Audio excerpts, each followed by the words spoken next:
তুই যা মানুষ, এ জীবনে মাইরাকে ভুলতি না। মাইরার জন্য মাইরার অন্য জায়গায় বিয়ে হয়ে গেলে কি করতি? ইরফান বিরক্তি কণ্ঠে বলে। হতো না, অলরেডি 10টা বিয়ে ভেঙেছিল। শুদ্ধ চোখ বড় বড় করে তাকায়, কিছু একটা ভেবে বলে। আমি যতদূর জানি, মামা তোর বিয়ে মাইরার সাথেই ঠিক করে রেখেছিল। তাহলে মাইরার জন্য পাত্র কে আনতো? ওর পেয়াদব বাবা। শুদ্ধ বোঝার ভঙ্গিতে মুখ গোল করে, অতঃপর বলে। তুই নিজে অন্য কাউকে বিয়ে করার কথা ভাবলি, তাহলে মাইরা বিয়ে আটকাতি কেন? ইরফান ভাবলেশীন ভাবে বলে। মাই উইশ। শুদ্ধ বিড়বিড় করলো। বেয়াদ্দপ পোলা, এর বদভ্যাসের জন্য ওকে বিয়ে করবে না, আবার ওরও বিয়ে হতে দিবে না। অতঃপর শুদ্ধ গলা ছেড়ে বলে। মাইরার জায়গায় অন্য মেয়েকে বিয়ে করার পর মাইরাকে ভুলতে না পারলে তোর বিয়ে করা বউয়ের কি হতো? ইরফানের সহজ উত্তর। ডিভোর্স দিয়ে দিতাম। শুদ্ধ বিরক্তি কণ্ঠে বলে। ওর জীবন নষ্ট হয়ে যেত। কে বিয়ে করতো ডিভোর্সি মেয়েকে? ইরফান গম্ভীর গলায় বলে। হতো না, তুই একে বিয়ে করতি? শুদ্ধ চোখ বড় বড় করে বলে। কি, আমার ফারহাকে রেখে অন্য কাউকে বিয়ে করতাম আমি? ইরফান ঠোঁট বাঁকিয়ে বলে। ফারাকে ভুলিয়ে দিতাম। শুদ্ধ কটমট চোখে তাকালো, রেগে বলল। তুই কাউকে ভোলার জন্য অন্য কাউকে অ্যাট লিস্ট বিয়ে করবি না, খুব ভালোই জানা আছে আমার। মিথ্যা গল্প শোনানোর জায়গা পাস না। ইরফান সূক্ষ্ম হাসলো, অতঃপর বলে। জানিসই তো, তাহলে স্টুপিডদের মতো আক্স করছিস কেন? একটু থেমে ইরফান সিরিয়াস হয়ে বলে।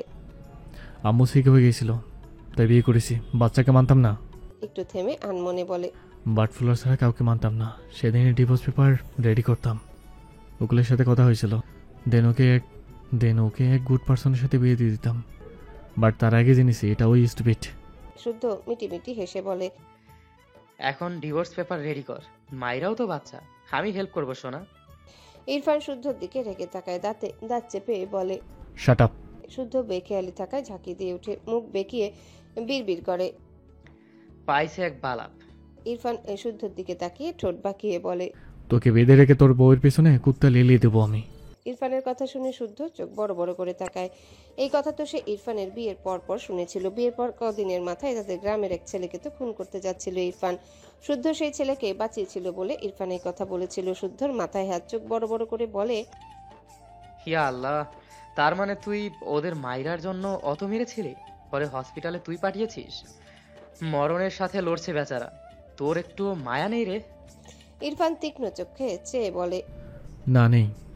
বার্ড ফ্লুরের টপিকে কেউ জড়ালে সেখানে এসব ফালতু মায়া দেখানোর টাইম নেই। লাইক তুই এখন আমার হাতে বেয়ে হিসেবে থাপড় খাবে তুই। শুদ্ধ দ্রুত বেড থেকে নেমে বলে। এই না না, আমি জানতাম না ও মাইরাকে উল্টো পাল্টা বলেছে। এমন করিস কেন? এসব ঠিক নয়। এটা এখনো মনে রেখেছিস কেন?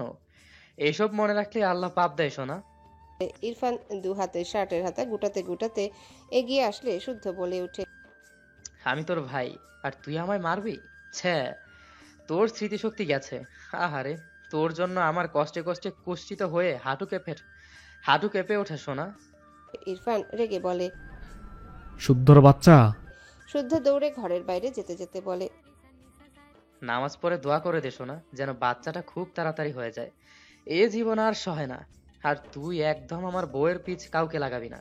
বউটাকে পেতে না পেতেই হারানোর ভয় দেখায়, শালা সবগুলো ব্রিটিশ।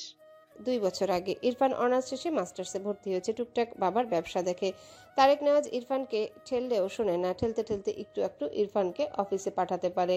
তিনি উপায় খুঁজলেন ইরফানকে ব্যবসায় বসানোর। ভাবনা অনুযায়ী ব্যবসার ডিড পুরোই ইরফানের নামে করে দেয়। এবার অন্তত ইরফান তার কথা শুনবে, কিন্তু তিনি হতাশ।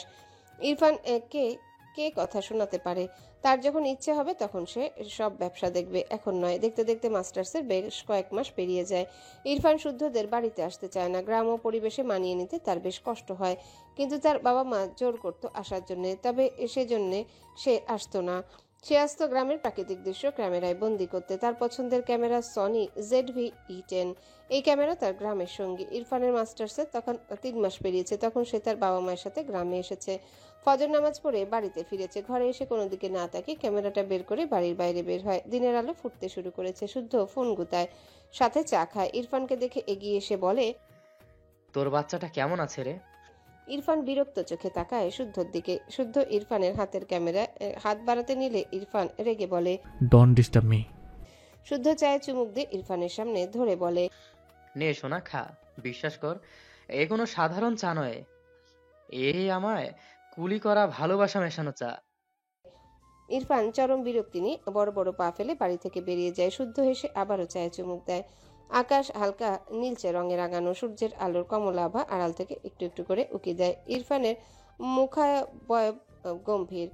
সকালের সৌন্দর্য ঘেরা আকাশের প্রতিটা দৃশ্য ক্যামেরায় বন্দি করে নেয়। এরপর হাঁটু মুড়ে বসে শিশির ভেজা ঘাসের উপর মিটমিট করা রোদের আলোয় ঘাসের উপর বিদ্যমান শিশির জ্বলজ্বল করতে থাকে। ইরফান বা পায়ের হাঁটু ঘাসের উপর ঠেকিয়ে ডান পা সামান্য উঁচু করে রেখে ক্যামেরায় বেশ অনেকগুলো পিক ক্লিক করলো। পাশে একটা ঘাস ফড়িং চুপটি করে এসে বসে শিশির ভেজা ঘাসের উপর।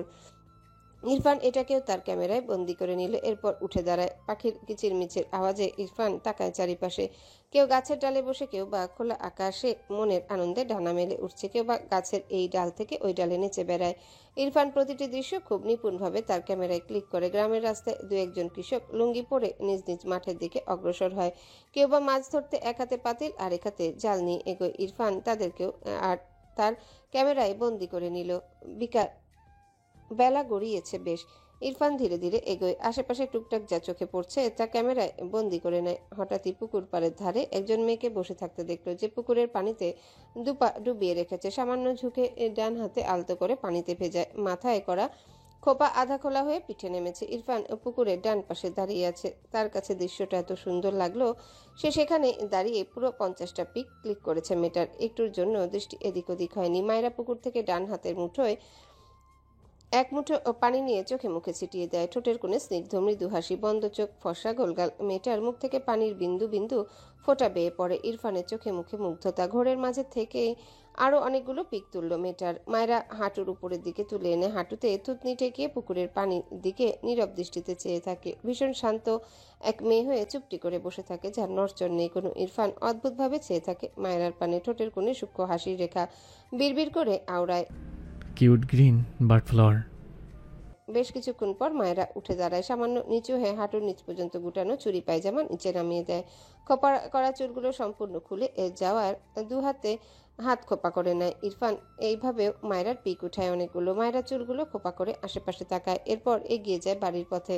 ইরফান দেখলো মায়েরা অনেকটা এগিয়ে গিয়েছে। সবুজ গোল জামা, সবুজ পায়জামার সাথে সবুজ ওড়না পরনে। মেয়েটার ভেজা পা জোড়া শুকনো মাটিকে ভিজিয়ে দেয়। মৃদু বাতাসে মায়েরার জামা দুলে উঠে, মাথা থেকে কাপড় পড়ে যায়। মায়েরাকে যতক্ষণ দেখা যায় ইরফান ততক্ষণ মায়েরার দিকে চেয়ে রইল। থেকে থেকে ক্যামেরা মায়েরার হাঁটার দৃশ্য ক্লিক করে, আবার কিছু ভিডিও করে। ইরফান বাসায় ফিরে তার ক্যামেরায় ক্লিক করা পিকগুলো সহ ভিডিও সব ল্যাপটপে সেভ করে। এই পুরো ঘটনা শেষ হওয়ার পর ইরফান আয়নার সামনে দাঁড়িয়ে নিজেকে দেখছে। তার কাজে সে চরম বিরক্ত। এটা তার ক্যারেক্টারের সাথে যাচ্ছে না, টোটালি যাচ্ছে না। ঘাট ঘুরিয়ে ক্যামেরা তার ল্যাপটপের দিকে তাকায় গম্ভীর মুখে। এত রাগ লাগছে নিজের উপর, রেগে মেগে বেডের কোণে একটা লাথি বসায়। তার এই অদ্ভুত ক্যারেক্টার সে নিতে পারছে না। দাঁতে দাঁত চেপে বিড়বিড় করে। Stupid girl, who are you? Are you disturbing me? I will kill you. Disgusting. Irfan সেদিন এই দুপুরে গ্রাম থেকে শহরে তাদের বাড়ি চলে আসে। এরপর আবারও গ্রামে আসে মায়েরার জন্য। তার মনে ভাবনা, মেয়েটি কিউট বাট বাচ্চা, এটাই তার মাথা বিগড়ে দিচ্ছে। অশান্তিতে ঘুম হারাম হয়ে গিয়েছে। ইরফানের ইচ্ছে করে মায়েরাকে পটাপট থাপ্পড় দিয়ে বড় করে দিতে। সে বুঝেছে তার ফিলিংসের ব্যাপারে, বাট ও বাচ্চা। তাই ইরফান যথাসাধ্য ট্রাই করলো মায়েরাকে তার মন থেকে ছুঁড়ে ফেলতে, বাট সে পারছে না। উল্টো তার নিজের মাথায় বাড়ি দিতে ইচ্ছা করে। অনেক ভেবেচিন্তে ইরফান মায়েরার একটা পজিটিভ দিক খুঁজে পেল। মেয়েটা ভীষণ শান্ত। মায়েরাকে মানার জন্যে সে হাতিয়ে হাতিয়ে এই দিকটায় পেল। মায়েরা বাচ্চা, মায়েরা শান্ত, দুটো বৈশিষ্ট্য পাশাপাশি রেখে ভাবলো বাচ্চাটুকু মানিয়ে নিবে। সাথে এই যে শান্তশিষ্ট, এটার জন্য তাকে মেনে নেওয়া যায়। কথাটা ভেবে ইরফান স্বস্তির নিঃশ্বাস ফেললো। এবার একটু শান্তি লাগছে। এক সপ্তাহ পর ইরফান আবারও গ্রামে আসে। বিকালবেলা আসর নামাজ পড়ে পুকুর পাড়ের দিকে আসলে দেখলো মায়েরা আজ একটা গাছতলায় বসে আছে। কি যেন বিড়বিড় করে। ইরফান মায়েরার পিছনে মায়েরার থেকে বেশ কিছুটা দূরত্ব রেখে দাঁড়িয়েছে। মায়েরার কণ্ঠে বিষাদ সুরে এলোমেলো শব্দ ভেসে আসে। আমি যদি কোটিপতি হতাম কত ভালো হতো। আল্লাহ, তুমি একদিন আমায় কোটিপতি বানিয়ে দেবে। কথাগুলো বলতে বলতে মায়েরার চোখ থেকে পানি গড়িয়ে পড়ে। ইরফান পিছন থেকে তা দেখতে পেল না, তবে মায়েরার চাওয়ার ধরন তার পছন্দ হলো। পিঠ ফিরিয়ে রাখা মায়েরার পানে চেয়ে ইরফান বিড়বিড় করে। It's okay, one day I will B A মিলিয়নিয়ার্স। কথাটা বলে ইরফান জায়গা প্রস্থান করে। মায়েরা বেশ অনেকক্ষণ সেখানে বসে থাকে। আজ তাকে তার সৎ বাবা অনেক কথা শুনিয়েছে। বাড়িতে মেহমান এসেছিল, তাই তার মা বেশ ভালো ভালো পদ রান্না করেছিল। মায়েরা তাদের টেবিলে বসে পেট পুড়ে খেয়েছিল। আর মাত্র দুবার খেলেই খাওয়া শেষ হয়ে যেত। তখনই তার সৎ বাবা তার প্লেট উল্টে ফেলে চিৎকার করে বলে, এই জীবনে খাসনি? তোকে বিয়ে করতেই মানুষদের আসতে বলেছি, তারা আসার আগেই তুই খাবার খেয়ে নিলি। এই বাড়ি থেকে বিদেয় হবি না তুই? ফ্রিতে গিলতে খুব মজা লাগে, তাই না? মায়েরা মুখ ভর্তি খাবার নিয়ে মাথা নিচু করে বসে রইল। চোখ থেকে টপ টপ করে পানি গড়িয়ে পড়ে। এই জীবনটা আল্লাহ রেখে দেয় মায়েরার এত কষ্ট হলো, সে কেন মরে যায় না? কবে মরবে? আর তার হায়াত এখনো কেন শেষ হলো না? তার সৎ বাবা সেখান থেকে প্রস্থান করলে মায়েরা এক দৌড়ে বাইরে বেরিয়ে মুখ ভর্তি খাবার ফেলে দিল। মুখের ভেতর ডান হাত দিয়ে বমি করার চেষ্টা চালায়। পেছন থেকে তার মা তাকে টেনে ধরে। মায়েরা কাঁদতে কাঁদতে তার মায়ের বুকে ঢলে পড়ে। সে মরে যেতে চায়, সে আর বাঁচতে চায় না। কথাগুলো ভেবে মায়েরা ফুপিয়ে ওঠে। তার টাকা থাকলে সেই লোকটাকে খাবারের মধ্যে ডুবাতো, তাকে খাওয়ার খোটা দিল। সন্ধ্যা নামবে নামবে ভাব। মায়েরা চোখ মুখ মুছে গাছতলা থেকে উঠে বাড়ির পথ ধরে। মুখে হাসি ফোটায়। যাওয়ার পথে পরিচিত যার সাথে দেখা হয় কথা বলে হেসে হেসে। কাউকে আবার বাচ্চাদের মতো জ্বালিয়ে দৌড় লাগায়। ইরফান ভার্সিটি প্লাস অফিসের ফাঁকে সুযোগ পেলে গ্রামে চলে আসতো, তবে থাকতো না। রাত হলেও আবারও ফিরে যেত। বেশিরভাগ সময় শুদ্ধদের বাড়িতে যেতই না, মায়েরাকে দেখেই চলে যেত। এমন হয়েছে তার বাইক ছিল না, তখনই হুটহাট আসা যাওয়ার চক্করে বাইক কিনেছিল। গাড়ির চেয়ে বাইকে কমফোর্ট লাগে বলে। দেখতে দেখতে ইরফানের মাস্টার্স ফার্স্ট ইয়ার শেষ হয়ে যায়। সেকেন্ড ইয়ারের কয়েক মাস পেরিয়ে যায়। একদিন ভার্সিটি শেষে অফিসের কিছু কাজ শেষ করে বাইক নিয়ে সোজা গ্রামে চলে আসে ইরফান। শুদ্ধদের বাড়ি চেনে সে, মূলত মায়েরাদের বাড়ি চেনে না।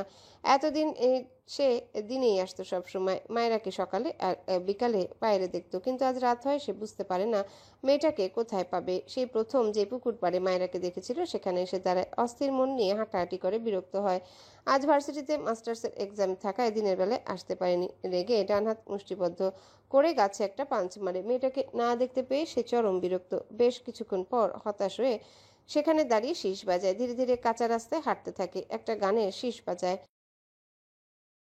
হঠাৎই তার কান সজাগ হয়। মেয়ে কণ্ঠে কেউ ডাকছে শীষওয়ালা বলে। ইরফান থেমে যায়, একটু আড়াল হয়ে দাঁড়ায়। অন্ধকার হয়, তেমন স্পষ্ট দেখা গেল না, তবে চাঁদের আলোয় মায়েরাকে দেখে চিনতে পারল সে। ইরফানের চোখে মুখে বিস্ময়। মায়েরা শীষওয়ালা বলে ডাকছে, সাথে এদিক ওদিক তাকিয়ে খুঁজছে। ইরফানের কাছে ব্যাপারটা বেশ ইন্টারেস্টিং লাগলো। সে যাকে খুঁজছে, তার যাকে ভালো লাগে, সেই বাচ্চা মেয়েটা তার শীষ শুনে তাকেই খুঁজছে। ইরফান আড়াল থেকে বেরিয়ে আসে, তবে মায়েরার দিকে ফিরে না। উল্টো ঘুরে শীষ বাজাতে বাজাতে তার বাইকের দিকে এগিয়ে যায়। মায়েরা এমন ছেলে অবয়ব দেখে স্থির হয়ে দাঁড়িয়ে যায়। সাথে সেই শীষ। সে আবারও ডাকলো। শীষওয়ালা। ইরফান এগিয়ে গিয়ে বাইকে উঠে বসে কিছুটা আওয়াজ করে বলে ওঠে। ইয়া। কথাটা বলে আবারও শীষ বাজাতে বাজাতে বাইক এক টান দেয়। ইরফানের কাছে মায়েরার ব্যাপারটা বেশ ইন্টারেস্টিং লাগে। সে সিদ্ধান্ত নিয়ে রেখেছে মায়েরার অ্যাটলিস্ট 17-18 বছর হলেই বিয়ে করবে। এতদিনে বাচ্চা মেয়ের এই ছোট বয়স থেকে বড় হওয়া পর্যন্ত তার ভেতরকার একটা নতুন অনুভূতি, এটার সূচনা থেকে ইরফান এনজয় করতে পারবে। এরপর পরের দিন সকাল সকাল শুদ্ধদের বাড়ি থেকে বেরিয়ে তাদের বাড়ির উদ্দেশ্যে রওনা হয়। গ্রামের গণ্ডি থেকে বেরোনোর আগে রাস্তায় মায়েরাকে দেখে বাইক থামায়, মাথায় হেলমেট। ওভাবে গম্ভীর চোখে মায়েরাকে দেখছে। যে মেয়ে ভীষণ চঞ্চল, খই ফোটাচ্ছেও মুখ বেশি চলছে মায়েরার সাথে। মায়েরার ওর সাথে হাজারটা দুষ্টুমি, ওর উপর ঢলে পড়ছে হাসতে হাসতে। ইরফান চোয়াল শক্ত করে মায়েরার দিকে তাকালো। এত বেশি কথা বলা মানুষ ইরফানের পছন্দ নয়। শুধু পছন্দ নয় এমন না, সেই ধরনের মানুষকে টোটালি সহ্য করতে পারে না। স্কুল লাইফে এমন অনেক চঞ্চল মেয়ে বা ছেলে তার সাথে কথা বলতে আসলে সে মুখ ফিরিয়ে রাখতো। কেউ বেশি জোর করলে তাকে থাপ্পড় মেরে দিত। এই জন্য ইরফানকে অনেকেই বিরক্তির চোখে দেখত। ইরফান সেসবকে পাত্তা দিত না। শুদ্ধর ব্যাপারটা আলাদা। ছোট থেকেই শুদ্ধর সাথে একসাথে পড়েছে। শুদ্ধ একা একা কথা বলে। ইরফান কখনো চুপ থাকে, নয়তো রেগে জায়গা প্রস্থান করে। তবে শুধুমাত্র শুদ্ধকেই তার সয়ে গিয়েছে অনেকটা। বড় হওয়ার পর ক্লাস 6 থেকে এইচএসসি পর্যন্ত শুদ্ধ ভালোই মার খেয়েছে ইরফানের হাতে, বেশি কথা বলার জন্য। ইরফানের বিচার অবশ্য তার বাবা বকতো শুদ্ধকে মারার জন্য। ইরফানের মাঝে তেমন হেলদোল দেখা যেত না। তারেক নেওয়াজ শুদ্ধকে ইরফানের পিছে না লাগতে নিষেধ করত। শুদ্ধ ইনোসেন্ট ফেস বানিয়ে মাথা নাড়ত, কিন্তু সুযোগ পেলে আবারও ইরফানের পিছে লাগতো। মায়েরা বাচ্চা হয় ইরফান প্রথমে মুখ ফিরিয়ে নিয়েছিল মায়েরার থেকে। সে কি করে ওই হাঁটুর বয়সী মেয়েকে ভালোবাসতে পারে, কি করে মানবে ওকে? কিন্তু নিজের মনের সাথে যুদ্ধ করে টিকতে না পেরে মায়রাকে মানার জন্য একটা বৈশিষ্ট্য খুঁজছিল, যেন সে মায়রাকে মানতে পারে। এরপর ইরফান মায়রার প্রতি ফিলিংসকে আশকারা দিয়েছিল একমাত্র মায়রা শান্ত স্বভাবের জন্য। সে যতদিন মায়রাকে দেখেছে মায়রা ভীষণ শান্ত হয়ে একা একা চুপচাপ থাকতো। আজ হঠাৎ মায়রার এমন রূপ দেখে ইচ্ছে করলে এই মেয়েকে থাপড়িয়ে এসব বাজে স্বভাব চেঞ্জ করাতে। ভাবনার মাঝে মায়রা দৌড়ে এসে ইরফানের বাইকের সামনের চাকার সাথে ধাক্কা খায়। ডান পায়ে ব্যথা পেয়ে চিল্লিয়ে উঠে। এই কোন বেয়াদব রে? ও মা গো, আমার পা!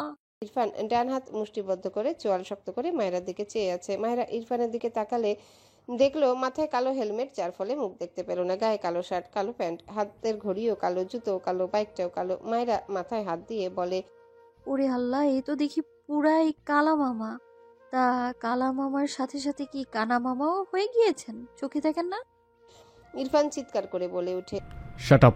মায়রা ভয়ে কেঁপে উঠে দৌড়ে রাস্তার অপর পাশে চলে যায়। ইরফান এক সেকেন্ডও সময় নষ্ট না করে হাওয়ার বেগে বাইক নিয়ে জায়গাটা প্রস্থান করে। রাগের চোটে বাইকের স্পিড বাড়ায় সমানে। দাঁতে দাঁত পিষে বিড়বিড় করে। Stupid girl, I swear I will forget you. Irfan বাড়ি ফিরে হনহন করে তার ঘরে চলে যায়। তার ক্যামেরা ল্যাপটপ দুটো দু হাতে নিয়ে সমানে আঁচড়ায়। ওই স্টুপিডকে দিয়ে এই দুটো ভরে গিয়েছে। রাগে ল্যাপটপ আর ক্যামেরা দুটো একদম গুঁড়ো করে ফেলে। শুদ্ধ ইরফানদের বাসায় এসেছিল, সে মেসে থাকে। যদিও তার মামা এখান থেকে পড়াশোনা করার কথা বলেছিল, অনেক জোর করেছে, শুদ্ধ মানেনি। ব্যাপারটা তার কাছে ভালো লাগেনি। আজ ভার্সিটি নেই, তাই সে ইরফানদের বাসায় আসে। কিন্তু ইরফানের ঘরে এসে ইরফানকে ল্যাপটপ আর তার প্রাণের ক্যামেরা ভাঙতে দেখে শুদ্ধ দৌড়ে গিয়ে ইরফানকে জাপটে ধরে। অবাক হয়ে বলে, হ্যাঁ ইরফান, এগুলো কি করেছিস? হায় রে, তোরে তো স্বাদের বাচ্চাটাকে মেরে ফেললি। ইরফান শুদ্ধর কলার ধরে চিবিয়ে চিবিয়ে বলে, ও কেন এসেছিল আমার সামনে? ওকে আমি টলারেট করতে পারবো না। এখন আমার কি হবে? শুদ্ধ অবুঝের মতো ইরফানের দিকে চেয়ে থাকলো। কার সাথে আবার কি ঘটিয়েছে? ইরফান শুদ্ধকে ছেড়ে তার ঘরের ভেতরে আরেকটি ঘরের ভেতর গিয়ে ঠাস করে দরজা লাগিয়ে ভেতরে যা যা ছিল সব টেনে টেনে ছিঁড়ে ফেলে। সবগুলো ঘরের মাঝখানে এনে পকেট থেকে লাইটার বের করে সব জ্বালিয়ে দেয়, থাই খুলে দেয়। তবুও বন্ধ ঘরের ধোঁয়া সব বেরিয়ে যেতে পারে না। দরজার ওপাশ থেকে শুদ্ধ দরজা ধাক্কাতে ধাক্কাতে বলে, ইরফান, কি করছিস? দরজা খোল। কি আছে এখানে? কি পোড়াচ্ছিস? ইরফান একটা কথাও বলল না। যতক্ষণ সব পুড়ে ছাই না হয়ে যায় ততক্ষণ ইরফান সেদিকে এক দৃষ্টিতে তাকিয়ে রইল। সব পুড়ে ছাই হয়ে গেলে ইরফান ঘর থেকে বেরিয়ে আসে। শুদ্ধ ইরফানকে অক্ষত দেখে স্বস্তি নিঃশ্বাস ফেলে। ভেতরে উকি দিয়ে দেখলো কিছুই নেই, নর্মাল সব। ঘরের মাঝখানে ছায়ের স্তূপ। ইরফান তার বেডের উপর জুতো পায়ে নিয়ে চিৎপটাং হয়ে শুয়ে পড়ে, চোখ বুজে নেয়। শুদ্ধ ইরফানকে কিছু বলতে তার আগেই তারেক নেওয়াজ ঘরে এসে ল্যাপটপ আর ক্যামেরার এই অবস্থা দেখে বিস্ময় দৃষ্টিতে তাকায়। ক্যামেরা যাক, বাট ল্যাপটপে কত ডকুমেন্টস ছিল। ভীষণ রেগে যায় তিনি। ইরফানকে অনেক কথা শোনায়। ইরফান শুনেছে কিনা তবে কোনো প্রতিক্রিয়া দেখায়নি। ল্যাপটপ ভাঙার কারণে ইরফানদের ব্যবসায় কিছুটা লস হয়। তারেক নেওয়াজ এরপর থেকে ইরফানের পার্সোনাল ল্যাপটপ থেকে সব অফিস আর তার ল্যাপটপে কালেক্ট করে রাখে। এই মাথা পাগল ছেলের জন্য আরও কত কি করতে হবে কে জানে। ইরফান সেদিনের পর থেকে আর গ্রামে যায়নি বললেই চলে। তার কানে এসেছিল মায়রার বাবা মায়রাকে বিয়ে দিতে চায়। কথাটা শুনে ইরফানের ইচ্ছে করলো সেই বাপকে গিয়ে কোরবানি করে দিয়ে আসতে। এরপর ইরফান গ্রামের একটা পরিচিত ছেলেকে মায়রার একটা পিক দেখিয়ে বলে এর জন্য পাত্র আসলে তাকে যেন খবর দেওয়া হয়। ইরফান মায়রার ব্যাপারে কিচ্ছু শোনেনি কখনো, এমনকি নামটা পর্যন্ত না। মায়রার বৈশিষ্ট্য জানার পর তো আরও রাগ হতো মায়রার কথা মনে পড়লে। বেশ কয়েক মাস পর ইরফান আর শুদ্ধর মাস্টার্স কমপ্লিট হয়ে গেলে তারা ভার্সিটিতে অ্যাপ্লাই করে। রেজাল্ট ভালো থাকায় তারা পাবলিক ভার্সিটির লেকচারার হয়। ইরফান ব্যবসায় ফোকাস করে পুরোপুরি। মূলত মায়রার সেই কথাকে কেন্দ্র করেই সে ব্যবসায় এত মন দিয়েছে, নয়তো এক্ষুনি ব্যবসায় হাত দিত না। ইরফান আজ গাড়ি নিয়ে গ্রামে এসেছে, মায়রার জন্য এসেছে। মেয়েটা বাচ্চা, সাথে চঞ্চল। মনে পড়লে যেমনই রাগ হয় তেমনি খারাপ লাগে। নিজের মনকে মানাতে না পারে আবারও সেই অপছন্দের মেয়ের জন্য এসেছে। আগের ক্যামেরা ভাঙার পর সেম আরেকটা ক্যামেরা কিনেছে। সে তার মনকে থামাতে পারছে না, মানাতে পারছে না। বিকেলে রোদ পড়ে গিয়ে প্রকৃতি কিছুটা শীতল হয়েছে। ইরফান গাড়ি সাইড করে গাড়ি থেকে নেমে দাঁড়ায়। পরনে সাদা শার্ট, শার্টের হাতা কোণই পর্যন্ত যত্নে ভাঁজ করে রাখা, কালো প্যান্ট, মুখে কালো মাস্ক, এক হাতে ক্যামেরা আর এক হাতে বার্ড ফ্লাওয়ার। মায়রাকে দেখার পর ইরফান অনলাইন থেকে বার্ড ফ্লাওয়ারের বীজ কিনে সে বেশ খুঁজতে হয় না মায়রাকে, খুব বেশি খুঁজতে হয় না মায়রাকে। ভাগ্যক্রমে মায়রা আজও সবুজ জামা পরেছে। ইরফান মায়রার দিকে শীতল দৃষ্টিতে তাকালো, তবে একটু পরই ইরফানের দৃষ্টিতে বিরক্ত ভর করে মায়েরা চঞ্চলতায়। মায়েরা বেশ কয়েকজন বাচ্চাদের মাঝে খেলাধুলা করছে, পায়ে ধুলো মাখা। ইরফান ইচ্ছে করলো আগে একে ঠাটিয়ে ইচ্ছে মতো থাপড়ে মানুষ বানাতে। মায়েরার বয়স তখন 14 বছরের একটু বেশি। মায়েরার দেহের গড়ন খুব বেশি চিকন নয়, আবার খুব বেশি মোটা নয়। বয়স কম হলেও মায়েরার গ্রোথ ভালো থাকায় মায়েরাকে অন্যদের চেয়ে বেশ বড়ই লাগে। ইরফান নিজের বিরক্তি নিজের মাঝে চেপে একটা 5 বছরের বাচ্চার হাতে বার্ডফ্লাওয়ারের ডাল হাতে দিয়ে মায়েরাকে হাত দিয়ে দেখিয়ে দেয় আর বলে এটা মায়েরাকে গিয়ে দিতে। পকেট থেকে বেশ কয়েকটা চকলেট বাচ্চাটার হাতে দিয়ে বলে তার কথা যেন না বলে। বাচ্চাটা সব মেনে নিয়ে মায়েরার দিকে দৌড় দেয়। ইরফান সোজা হয়ে দাঁড়ায়, মায়েরার দিকে তাকায়। মেয়েটা ঘেমে গিয়েছে, তবুও লাফঝাপ থামানোর গন্ধ নেই। ইরফানের বিরক্তির মাত্রা বাড়ছে, বই কমছে না, সাথে রাগও হচ্ছে। মেয়েটা শান্তশিষ্ট হলে কি খুব ক্ষতি হতো? বাচ্চা ছেলেটা মায়েরার হাতে বার্ডফ্লাওয়ারের ডাল দুটো ধরিয়ে দিলে মায়েরা বাচ্চাটার হাত থেকে সেগুলো নেয়। ভ্রু কুচকে বলে, এগুলো কে দিল তোকে? বাচ্চাটা বলতে গিয়েও থেমে যায়। বাচ্চা ছেলে, তাকে একজন চকলেট দিয়ে বলতে নিষেধ করেছে, সেও বলবে না, তাই কিছু না বলেই দৌড় দেয়। মায়েরা ডাকলেও শোনে না। মায়েরা অবাক হয়, হাতের ডাল দুটির দিকে তাকালে অবাক হয়। এত ইউনিক জিনিস এর আগে দেখেনি। মায়েরার মনে হলো ডালে ধরে থাকা সবুজ পাতাগুলো এক একটা মুড়িয়ে মুড়িয়ে নিখুঁত হাতে বানানো টিয়া পাখি, যার মাঝে প্রাণ নেই, তবে ভীষণ সুন্দর। তার মনে হয় টিয়া পাখির মতো দেখতে। এই টিয়া ফুলগুলো এক্ষুনি তার সাথে কথা বলবে বলবে ভাব। মায়েরার মুখে হাসি ফুটে ওঠে। তার পাশে থাকা বান্ধবীদের দেখায় সকলেই বেশ অবাক হয়। মায়েরা তার বান্ধবীদের রাস্তা থেকে নেমে একটা মাঠে যায়, সেখানে মানুষজন নেই তেমন। এরপর সেখানে ঘাসের উপর পা ভাঁজ করে বসে, তার দুপাশে তার বান্ধবীরা বসে। মায়েরা খোপা করা চুলগুলো খুলে দেয়।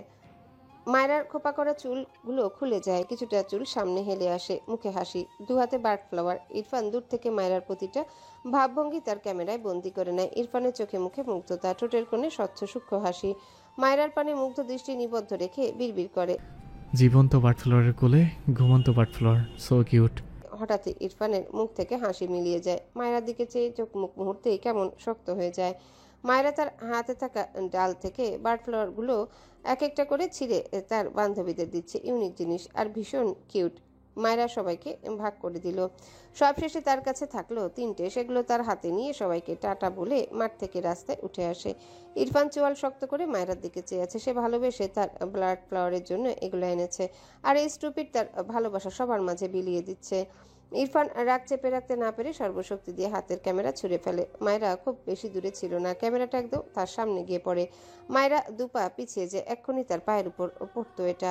মায়েরা চোখ তুলে তাকালে এক অপরিচিত লোককে দেখলো। মুখ দেখতে পায় না, মুখে মাস্ক থাকায়। গেট আপ দেখে বুঝলো এটা শহুরে ছেলে, আর ক্যামেরাটা ওদিক থেকে আসলো, লোকটার এই হবে। এই ভেবে মায়েরা নিচু হয়ে ক্যামেরাটা তুলে ইরফানের সামনে এসে দাঁড়ায়। ইরফান দুহাত মুষ্টিবদ্ধ করে মাথা নিচু করে চোখ বুজে আছে। মায়েরা গলা ঝেড়ে বলে, ভাইয়া এটা কি আপনার? ইরফানের রাগের মাত্রা বোধহয় এবার 16 পূর্ণ হলো। ভাইয়া সে তার বার্ডফ্লাওয়ারের ভাইয়া? Like seriously? এই মেয়ে আর 2 মিনিট তার সামনে থাকলে থাপ্পড় মেরে খেতে খেতেই আজ মরবে। ইরফান চোখ বুজে দাঁতে দাঁত চেপে চিৎকার করে ওঠে। আউট। এত জোরে ধমক মায়েরার কাছে আনএক্সপেক্টেড ছিল। মেয়েটা ভয়ে কেঁপে ওঠে, হাত থেকে ক্যামেরাও পড়ে যায়। কোনো দিকে না তাকিয়ে দৌড় লাগায়। এমনিতেই চেনে না জানে না, তবুও হেল্প করতে আসলো, উল্টো তাকে কি জোরেই না ধমক দিল লোকটা। যাওয়ার আগে মায়েরা পিছু ফিরে শব্দ করে বলে ওঠে, আদব নেই শালা বেয়াদব। ইরফান কথাটা শুনতে জ্বলন্ত চোখে তাকায় মায়েরার দিকে। মায়েরা যান হাতে নিয়ে দৌড়ে প্রায় অদৃশ্য হওয়ার পথে। ইরফান দাঁতে দাঁত পিষে বলে, I will kill you stupid girl. Irfan মায়েরাকে ভুলে যাওয়ার মিশনে নেমেছে বলতে গেলে, কিন্তু পারছে না। তার এত অশান্তি লাগে। নতুন নতুন কলেজ লেকচারার হয়ে স্টুডেন্টদের উপর অর্ধেক ঝাল মেটায়। মেজাজ সবসময় গরম থাকে, এ তো নতুন নয়, কিন্তু এই অশান্তির আর নেওয়া যাচ্ছে না। ইরফান আবারও গ্রামে যায় মায়েরাকে দেখতে। সেই চঞ্চল মেয়েকে দেখে ইরফানের ভীষণ রাগ হয়। সে এসব হ্যাবিট নিতে পারে না। এই মেয়ে তার আশেপাশে থাকলে তার অজান্তে মেয়েটা তার হাতে ঠিক কত যে মার খাবে, এটা ভেবে নিজেরই গলা শুকিয়ে আসে। সে নিজেকে চেনে। এখন কি করবে? না পারছে এগোতে, না পারছে পেছাতে।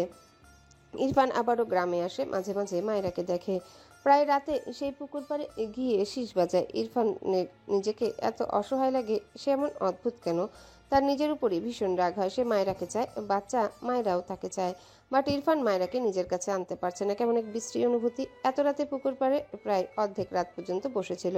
পুরো 15টা সিগারেট একেবারেই শেষ করে। রাতের মিটমিট করে জ্বলতে থাকা তারা আর চাঁদের আলোয় পুকুরের পানি টলমল করে। ইরফান স্পষ্ট দেখতে পায় টলমল পানিতে মায়েরার মায়াবী মুখটা, ভাসা ভাসা মুখ। মৃদু হাওয়ায় গাছের পাতার সাথে সাথে পুকুরের পানি মৃদু দোলের সাথে জ্যোৎস্নায় মাখা মায়রার মায়াবী মুখ। ইরফানের ঠোঁটের কোণে সূক্ষ্ম হাসি ফুটে ওঠে, বিড়বিড় করে, তুমি আমার দূরে থাকা অপছন্দের এক চঞ্চল হরণী, যাকে ছোঁয়া তৃষ্ণা আমার হৃদয়ে এক তাণ্ডবময় অস্থিরতা জাগায়, যা আমি চাইলেও থামাতে পারে না। But flower. ইরফান মায়রাদের বাসা চিনত না। সে পুকুর পাড় থেকে হাঁটতে হাঁটতে একটা উঠোনে চৌকি দেখে সেখানে শুয়ে পড়তো। মাঝে মাঝে এখানে এসে শুয়ে পড়তো। তার ক্যারেক্টারের সাথে এটা একদম মানানসই না। যেখানে সে রাস্তার পাশে বসতেই দরবার ভাবে সেখানে কার না কার চৌকি পাতা, সেখানে এসে শুয়ে পড়তো, শীষ বাজাতো। মাঝে মাঝে নিজের অবস্থান বুঝতে পেরে দ্রুত জায়গা প্রস্থান করত। এক রাতে ইরফান আবারও পুকুর পাড়ে এসে শীষ বাজায়। সেদিন সে আবারও শুনতে পায় মায়রার ডাক। ইরফান ঢোক গিলে মায়রা দৌড়িয়ে আসছে। ইরফান অন্ধকারে দাঁড়িয়ে থাকলো। মায়রা হঠাৎই হোঁচট খেয়ে পড়ে যায়, ডেকে ওঠে। শিশওয়ালা। ইরফান এগিয়ে যেতে গিয়েও যায়নি। তার মায়রাকে দেখলে রাগ হয়। মেয়েটা তার হাতে শক্ত মার খাবে। এই মেয়েটা চঞ্চল না হলে নিশ্চয়ই সুন্দরভাবে আসতো, এমন দৌড়ে আসতো না, আর এভাবে পড়েও যেত না। ইরফানের রাগ মাথা চারা দিয়ে উঠে। ইচ্ছে করলো আগে একে উঠিয়ে 4টে থাপ্পড় দিতে, এগুলো না। মায়রার সামনে একটি কুকুরকে দেখে ইরফানের রাগ তরকর করে বেড়ে যায়। কুকুরটি মায়রার দিকে এগুলে ইরফান চোখ বড় বড় করে তাকায়। সে বার্ড ফ্লাওয়ারকে আঘাত করবে বলে বিয়েটাই করছে না, আর এই কুকুর তার বার্ড ফ্লাওয়ারের দিকে পা বাড়াচ্ছে। কত বড় সাহস! দাঁতে দাঁত চেপে উচ্চারণ করে। ডিসগাস্টিং। কুকুরটি ইরফানের কথা শুনেছে কিনা মায়রার পাশ দিয়ে দৌড় দেয়। ইরফান সময় নষ্ট করলো না, বড় বড় পা ফেলে তার বাইকে উঠে পড়ে মায়রার থেকে অনেকটা দূরত্বে। এরপর হাওয়ার বেগে জায়গাটা প্রস্থান করে। ইরফান মূলত কুকুরের পিছু নিয়েছে। কিছু দূর যেতেই দেখলো কুকুরটি এক গাছের নিচে বসে হাঁপাচ্ছে। তার পাশে দুটো কুকুরছানা, যেন তারা মায়ের সেবা করছে। ইরফান যে রাগ নিয়ে এসেছিল তাতে কিভাবে জানি পানি পড়লো। সে আর এগোলো না কুকুরটির দিকে। বেশ অনেকক্ষণ সময় নিয়ে শুধু তাকিয়ে রইল কুকুরছানা সহ বড় কুকুরটির দিকে। তার চোখে মুখে অসহায়ত্ব। সে তার বার্ড ফ্লাওয়ারকে এভাবে আদর করে ছুঁয়ে দিতে পারে না। ভীষণ খারাপ লাগে তার। তার বিপরীত ধর্মীর মায়রাকে দেখে তার ভীষণ রাগ হয়। ইরফান বেশ কিছুক্ষণ পর আবারও মায়রার এখানে আসে, যেখানে মায়রা পড়ে গিয়েছিল। এসে জায়গাটা ফাঁকা দেখলো। ইরফান আশেপাশে তাকিয়ে খুঁজলো মায়রাকে, কোথাও দেখতে না পেয়ে একটা দীর্ঘশ্বাস ফেলে। এগিয়ে গিয়ে তার বাইকের উপর উল্টো দিকে হয়ে দুপা দুদিকে দিয়ে বসে। পকেট থেকে সিগারেটের প্যাকেট আর লাইটার বের করে পুরো 5টা সিগারেট পোড়ায়। এরপর বাইকের উপর কোন রকমে শুয়ে দুহাত মাথার নিচে রাখে, বাম পা ভাঁজ করে রেখে ডান পা পায়ের উপর রাখে। এরপর চোখ বুজে মলিন স্বরে বলে ওঠে, তোমাকে ছোঁয়ার নেই তো আমার সাধ্য, দেখতে পাও সেই তো বড় ভাগ্য। মনটা অবাধ্য হচ্ছে প্রায়শই, কষ্টের বোঝা বেড়েই যাচ্ছে ক্রমশ। ঘুম চলে যায় তোমার চোখের বেড়াতে।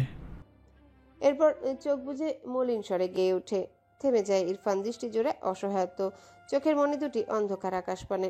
বার্ড ফ্লাওয়ারকে ছোঁয়ার সাধ্য তার নেই। ছুতে গেলেই যে আঘাত পাবে। কি করে এগোবে ইরফান? আকাশ পানে চেয়ে বিড়বিড় করে। Sorry bird flower. Tarek Newaz ইরফানকে রাজি করাতে পারছে না মায়রাকে বিয়ের ব্যাপারে। অনেক দিন থেকে বলেছে, কিন্তু ইরফান শোনে না। ওদিকে মায়রার সৎ বাবা মায়রার জন্য দুদিন পর পর পাত্র আনে। তারেক নেওয়াজ চিন্তিত। তিনি কি করবেন এবার? মনে মনে পরিকল্পনা করলেন কিছু। তারেক নেওয়াজ, রুমা নেওয়াজ ইরফানকে নিয়ে চীনা বেগমের বাড়ি যায়।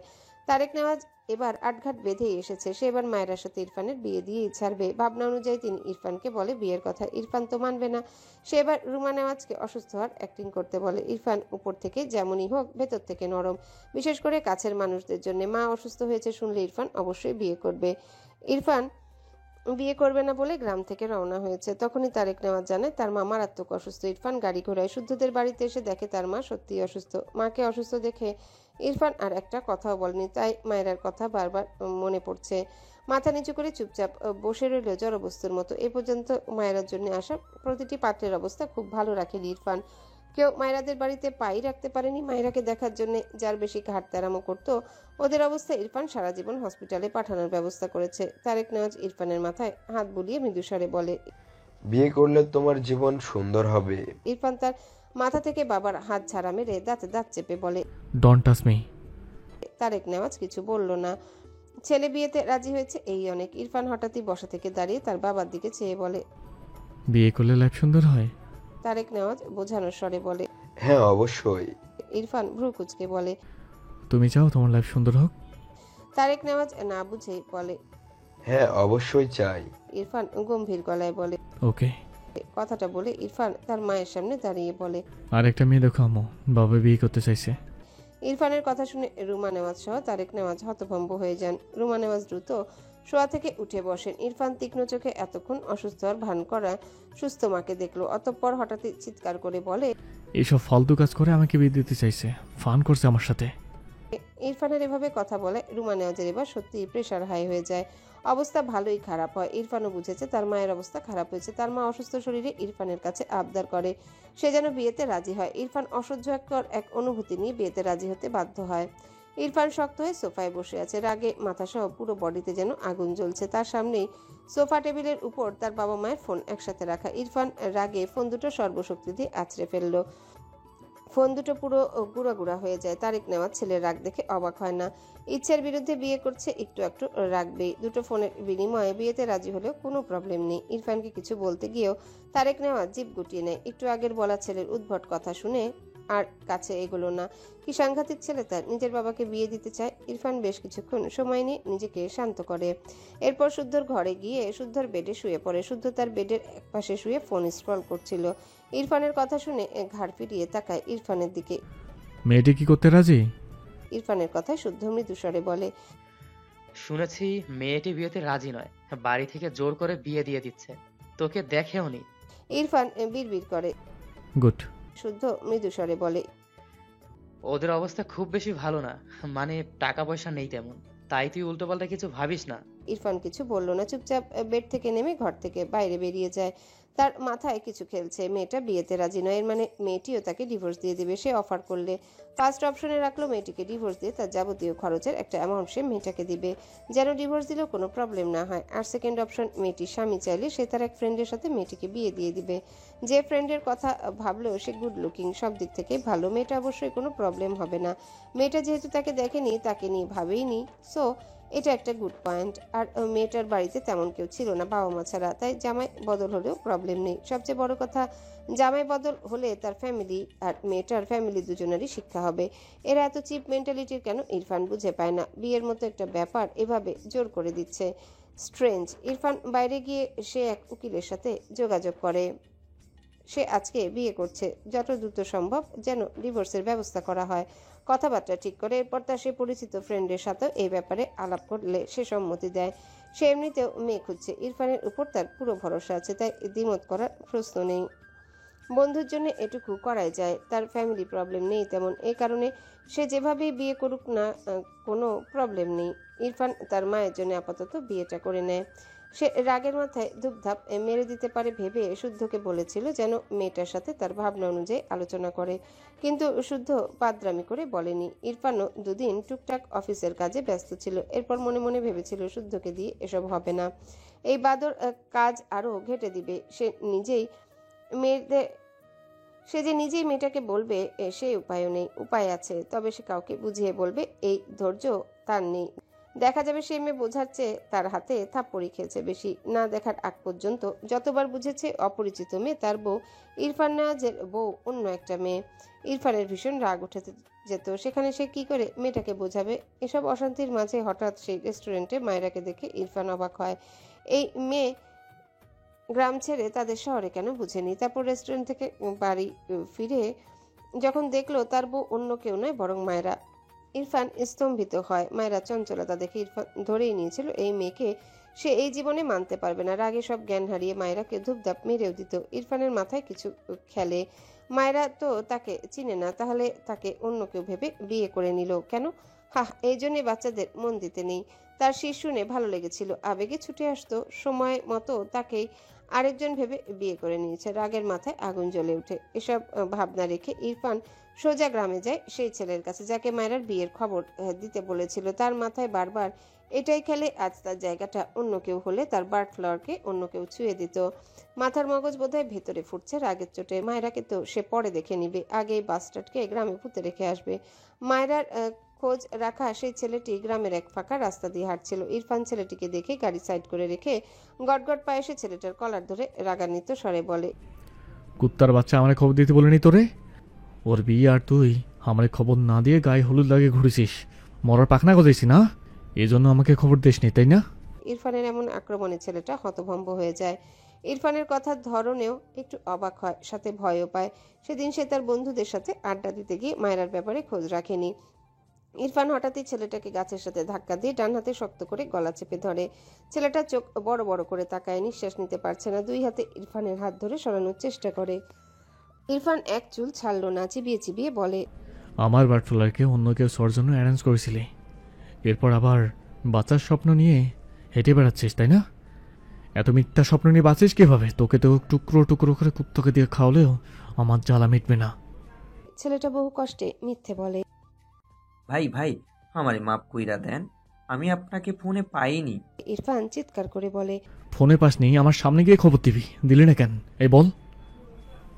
ছেলেটা ভীত স্বরে বলে, ভাই, আপনার টাকা আপনারে ফেরত দিয়া দিমু, আমারে ছাইড়া দেন। ইরফান ছেলেটার গলা আরো শক্ত করে চেপে ধরে। ভস্ম করে দেয়া চোখে চেয়ে দাঁতে দাঁত পিষে বলে, ওই টাকার সাথে তোকে বিষ মিশিয়ে খাবো, বস্টার্ড। কত বড় সাহস তোর, আমার কথা মনে করে বুক ফুলে চলিস। গ্রামের কয়েকজন ছেলে এসে ইরফানকে এই অবস্থায় দেখে দৌড়ে আসে, ইরফানকে টেনে ছেলেটার থেকে সরিয়ে আনে। ইরফান জ্বলন্ত চোখে তাকায়, চিৎকার করে বলে, তোরাও আমার বাটারফ্লাইকে বিয়ে দিচ্ছিলি, তোদের সবগুলোকে শুলে চড়াবো আমি। ওয়েট। সবগুলো ছেলে ইরফানের বয়সী, কেউ ইরফানের থেকে ছোটই হবে। ইরফানকে দেখে সবাই ভয়ই পেল। অপর পাশে ছেলেটি দুর্বল শরীর নিয়ে গাছের সাথে হেলান দিয়ে বসে পড়ল। এদিকে একজন ছেলে এগিয়ে এসে ইরফানকে বলে, কে রে তুই? কোন বালের ব্লাড আর শেষ করতে পারে না। ইরফান তেরে গিয়ে চিৎপটাং করে ফেলে দিয়ে দুহাতের সর্বশক্তি দিয়ে গলা চেপে ধরে। সবাই হতভম্ব হয়ে যায়। এবার ইরফানকে দেখে ভালোই ভয় পায় সকলেই। ইরফান জ্বলন্ত চোখে চেয়ে বলে, তুই আমার বাটারফ্লাইয়ের নাম মুখে নিচ্ছিলি? আমার বাটারফ্লাইয়ের নাম এত সহজ? কথাটা বলে তৎক্ষণাৎ ডান হাত মুষ্টিবদ্ধ করে ছেলেটার নাকমুখ বরাবর 3টা ঘুষি মারে। মন মতো হলো না বোধহয়, রেগে বলে, তোর মুখ আগে ভাঙবো, ওয়েট। এরপর আশেপাশে কিছু খুঁজে একটা ইট পায়। বাঁ হাতে ইট উঁচু করে ছেলেটার মুখে মারবে বলে। ওদিকে শুদ্ধ এক কাজে গ্রামে এসেছিল 1 ঘন্টার জন্য, আবারও শহরে ফিরবে। রাস্তায় একজন তাকে বলে তার মামাতো ভাই নাকি কাকে মারছে। খুঁজতে খুঁজতে এসে দেখে ইরফানের সত্যি সত্যি একটা ছেলেকে মারার জন্য সব প্রিপারেশন নেওয়া শেষ। শুদ্ধ দৌড়ে এসে ইরফানের হাত থেকে বড় ইটটা কেড়ে নিয়ে ছুঁড়ে ফেলে। ইরফান রেগে তাকায় শুদ্ধর দিকে। শুদ্ধ টেনে তুলল ইরফানকে। মাটিতে শুয়ে থাকা ছেলেটা নাক মুখ দিয়ে রক্ত পড়ছে। শুদ্ধ ইরফানকে জাপটে ধরে বাকি ছেলেদের উদ্দেশ্যে বলে, একে নিয়ে যাও। ইরফান কথাটা শুনে শুদ্ধর দিকে তাকিয়ে চিবিয়ে চিবিয়ে বলে, তুই ওকে বাঁচিয়ে দিচ্ছিলে কেন? ও বাজে কথা বলেছিল আমার। ইরফান থেমে যায়, শুদ্ধকে ধাক্কা মেরে নিজের থেকে সরিয়ে দেয়। ছেলেগুলো এখান থেকে ততক্ষণে চলে গিয়েছে। ইরফান গটগট পায়ে তার গাড়ির দিকে এগিয়ে যায়। যাওয়ার আগে ইটের বড় টুকরোয় ফুটবলের মতো শট দেয়। ইট শুদ্ধর পায়ের কাছে আসলে শুদ্ধ লাফ দিয়ে দুহাত সরে দাঁড়ায়। ইরফান শুদ্ধর দিকে চেয়ে দাঁতে দাঁত চেপে বলে, ওয়ান ডে তোকে বেঁধে রেখে তোর বউয়ের পিছনে কুত্তা লেলিয়ে দেবো আমি, জাস্ট ওয়েট। ইরফান কথাটা বলে জায়গাটা প্রস্থান করে। শুদ্ধ তবদা খেয়ে ইরফানের দিকে তাকিয়ে রইল। এখানে তার বউ কোথা থেকে আসলো? লে হালুয়া। একে তো মায়েরা বাচ্চা, তার উপর মায়ের চাঞ্চল্যের কারণে ইরফান সত্যি নিজের রাগ কন্ট্রোল করতে পারে না। এর সাথে আরেকটা রাগ অ্যাড হয়েছে, সে একদিন খোঁজ নেয়নি। আর এই মেয়ে বিয়ের পিড়িতে বসে গিয়েছে, এটা যেন তার মগজে আগুন ধরিয়ে দেয়। সে তো বিয়ে করে ঠিকই ডিভোর্স দিত অন্য কেউ হলে, কিন্তু এই স্টুপিডকে অন্য কেউ বিয়ে করলে তার বার্ডফ্লাওয়ারকে অন্য কেউ ছুঁয়ে দিত। ভাবতেই মাথায় রক্ত উঠে যায়। সব মিলিয়ে ধূপধাপ মায়েরাকে মেরে দেয়। এরপর রাগটা একটু কমলে যেই ভাবে আর মারবে না, অমনি মায়েরা এসে তার মাথায় আবারও বিগড়ে দেয়। এত এত মেরে নিজেকে ভীষণ অসহায় প্রাণী মনে হয় ইরফানের। পূর্বের কিছু স্মৃতি নাড়াচাড়া করে দীর্ঘশ্বাস ফেলে ইরফান। দিনের আলো নিভে রাতের অন্ধকার নেমেছে ধরণীতে। ইরফান ব্যালকনিতে দাঁড়িয়ে সিগারেটের ধোঁয়া শূন্য ওড়ায়। দৃষ্টি রাতের কালো আধারে। হঠাৎই ঘরের ভেতর থেকে মায়েরার কাশির শব্দ পেয়ে দ্রুত সিগারেট ঠোঁটের ফাঁক থেকে সরিয়ে ডান হাতের মুঠোয় নিয়ে চেপে ধরে। ব্যালকনির কোনায় ছোট্ট টেবিলে ড্রয়ার থেকে চুইংগাম নিয়ে মুখে দেয়। আরেকটা ড্রয়ার থেকে রুম স্প্রে করে চারিপাশে স্প্রে করে দেয়। তখনই মায়েরা ব্যালকনিতে এসে দাঁড়ায়। সে বুঝেছে ইরফান সিগারেট খাচ্ছিল, কিন্তু হঠাৎই স্ট্রবেরি ফ্লেভার পেয়ে ব্যালকনিতে এসেছে। বাইরে লাইটের আলো একটু একটু ব্যালকনিতে এসে পড়ায় মায়েরা ইরফানকে কিছুটা অস্পষ্ট দেখতে পায়। এগিয়ে এসে কোমরে হাত দিয়ে ভাবুক ভঙ্গিতে বলে, আপনার সিগারেট এমন স্ট্রবেরি হয়ে গেল কি করে? মায়েরার কথা শুনে ইরফান ঘাড় বাঁকিয়ে মায়েরার দিকে তাকায়। হাতের রুম স্প্রেটা টেবিলের উপর রেখে মায়েরাকে টেনে ব্যালকনির রেলিং এর সাথে ঠেকে ইরফান মায়েরাকে ঘেঁষে দাঁড়ায়। মায়েরা মাথা উঁচু করে পিটপিট করে তাকায় ইরফানের দিকে। অন্ধকারে খুবই ঝাপসা লাগলো ইরফানকে। ইরফান তার দুহাত তুলে মায়ের হাত 2 গালে রাখে। একদম প্রথম দিকে কত থাপ্পড় মারতো তার বাটলারকে কথাটা ভেবে চোখে মুখে অসহায়ত্ব ফুটে ওঠে, মনে প্রশ্ন জাগে সেই দাগগুলো কি এখনো আছে। অন্ধকারে মায়রার গালে চোখ বুলায় ইরফান, উত্তর আসে না নেই। ইরফান মায়রার দিকে চেয়ে আবেগী স্বরে বলে, তীব্র আঘাতে সৃষ্ট দৃশ্যমান ক্ষত সময়ের প্রভাবে একদিন মিলিয়ে যায়, কিন্তু অপায়বিহীন ভালোবাসা অদৃশ্য হয় চিরকাল, অম্লান থেকে যায়। মায়রার চোখে মুখে বিস্ময়, একটু নয় কল্পনার চেয়েও বেশি। ইরফানের মুখ থেকে এমন কাব্যিক শব্দ শুনে মেয়েটা বড়সড় ঝটকা খায়। ইরফান আবারও ছোট করে বলে, সরি। মায়রা আরো খানিকটা অবাক হয়ে তাকায়, বিস্ময় কণ্ঠে বলে। সরি কেন বলছেন? ইরফান ঝাপসা কৌতূহলী মায়রাকে তীক্ষ্ণ চোখে পরখ করে। প্রথমে মেয়েটাকে সে টলারেট করতে পারতো না, দেখলেই রাগ হতো। তবে ধীরে ধীরে তার সবচেয়ে অপছন্দের এক বাচাল আর চঞ্চল মেয়েকে সে কিভাবে যেন টলারেট করতে শিখে গিয়েছে। কিভাবে ইরফান জানে না, শুধু জানেই মেয়েটা তার ভীষণ অপছন্দের, যার প্রতিটা কাজে সে চরম বিরক্ত হয়, রাগ হয়। আর তারপর কিছু ভেবে সূক্ষ্ম হাসে ইরফান মৃদুস্বরে বলে, are you a magical girl, তুমি একজন জাদুকরী মেয়ে। কথাটা বলে দুহাতে মায়রাকে ব্যালকনির রেলিং এর উপর বসিয়ে দেয়। মায়রা ভয়ে মৃদু চেঁচিয়ে ওঠে। আল্লাহ, পড়ে যাব আমি, নামান আমায়। বলতে বলতে দুই হাতে ইরফানের গলা জড়িয়ে ধরে। ইরফান তার বা হাতে মায়রার কোমর শক্ত করে জড়িয়ে ঠোঁট বাঁকিয়ে বলে, পড়ে যাও, তোকে ফেলতে এখানে তুলেছি। মায়রা ইরফানের গলায় মুখ ঠেকিয়ে চোখ খিচে রাখে, আরো শক্ত করে ইরফানের গলা জড়িয়ে ধরে। থেমে থেমে ভীত কণ্ঠে বলে, এখান থেকে আমি পড়ে গেলে মরে যাব, প্লিজ নামান আমায়। ইরফান মায়রা চুলের ভাঁজে মুখ রেখে বিড়বিড় করে। স্টুপিড গার্ল, নিজের হাতকে কেউ মেরে ফেলতে চায়।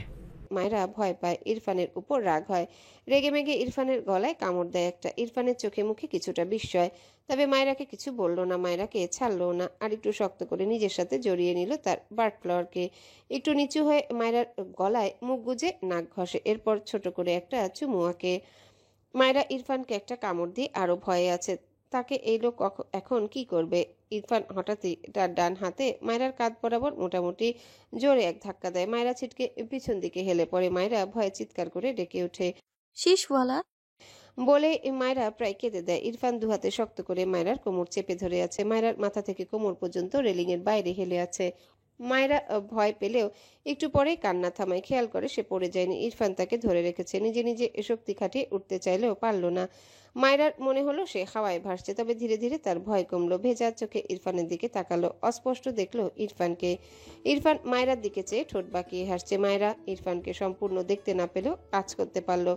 তার শীর্ষালা হাসছে, ভেজা চোখে চেয়ে অভিমানী কণ্ঠে বিড়বিড় করে। নিষ্ঠুর শেষওয়ালা।